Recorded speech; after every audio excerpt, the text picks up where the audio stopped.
आज हम class 9th का और कंपटीशन के बेसिस पर अक्सर ये क्वेश्चन पूछा जाता है रेडियो एक्टिव आइसोटोप्स या आइसोटोप्स के बेसिस पर। तो यहाँ पर आज हम रेडियो एक्टिव आइसोटोप्स क्या होता है, ऐसे कौन कौन से रेडियो आइसोटोप्स होते हैं जिसका हम फर्दर यूज करते हैं और यूज होते हैं, ऐसा कुछ इस वीडियो के माध्यम से हम जानेंगे। ये क्लास 9th का एनसीईआरटी बुक से टॉपिक लिया गया है।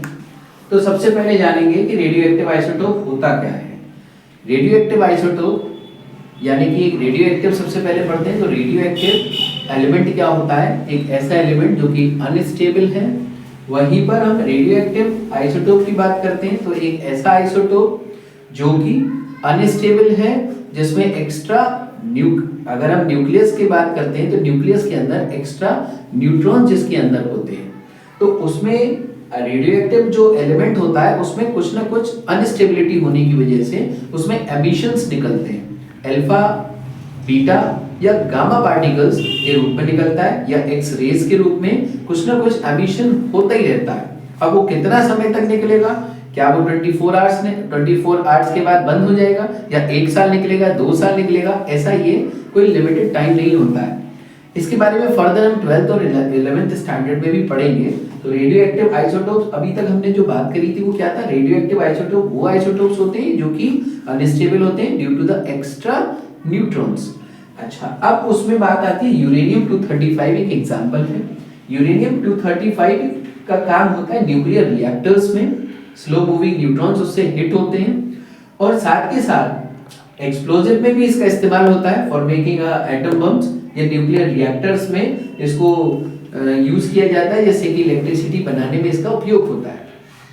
अगला इसके बाद देखते हैं कोबाल्ट 60। कोबाल्ट 60 का कैंसर ट्रीटमेंट में यूज किया जाता है, यानी कि रेडिएशंस के माध्यम से हम जो कैंसरियस सेल्स होते हैं उसको किल करते हैं और कैंसर जैसी जो खतरनाक बीमारी होती है उसमें राहत मिलती है।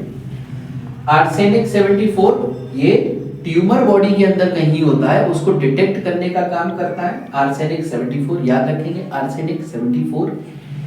आयोडीन 131 इसका काम होता है थायराइड ग्लैंड के द्वारा आयोडीन कितना कंज्यूम हो रहा है, कितना इस्तेमाल हो रहा है, उसकी डिटेक्शन करने में इस आयोडीन 131 का इस्तेमाल होता है।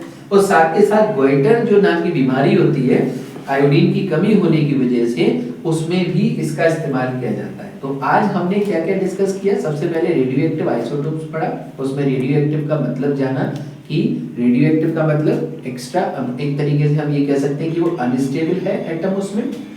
और उसका जब आइसोटोप की जब बात करते हैं तो रेडियो एक्टिव आइसोटोप क्या हुआ, एक ऐसे एक ही एलिमेंट के डिफरेंट एटम्स के रूप में ले रहे हैं जिसमें न्यूट्रॉन्स की परसेंटेज या न्यूट्रॉन्स का नंबर बिल्कुल डिफर करता है और उसमें से एमिशंस निकलते हैं। ऐसे एलिमेंट्स को हमने जाना रेडियो एक्टिव एलिमेंट्स, उसके एग्जाम्पल के बेसिस पर यूरेनियम 235, कोबाल्ट 60, आर्सेनिक 74 और आयोडीन 131। इसको हम अच्छे से कॉपी में आप सब लिखेंगे और अगली वीडियो के साथ फिर से हम मिलेंगे। जय हिंद।